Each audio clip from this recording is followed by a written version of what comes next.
Human mind loves drama.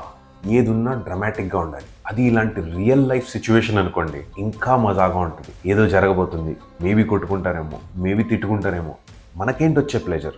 ఇదే కాన్సెప్ట్ని base చేసుకున్న షోసే big boss, big brother. One of the most successful shows of Indian television history.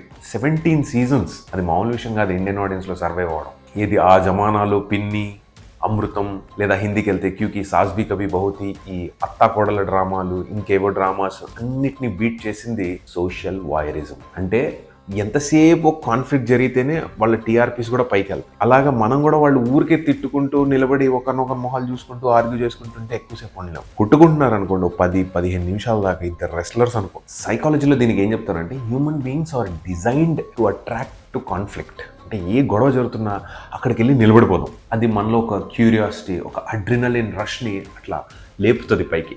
ఏం జరుగుతుందో చూద్దాం, ఆగాగు, ఒక 5 నిమిషాలు ఆగి చూద్దాం. మనకు వాళ్ళకి ఎటువంటి సంబంధం ఉండకపోయినా పెద్దరికం చూపిద్దాం, అంటే ఈ గొడవను ఆపేద్దాం, ఇక్కడతో మనం సెటిల్ చేద్దాం అని కొంతమంది ఆపుతారు. ఇంకొంతమంది కెమెరాలు తీసి వీడియో షూట్ చేస్తుంటారు.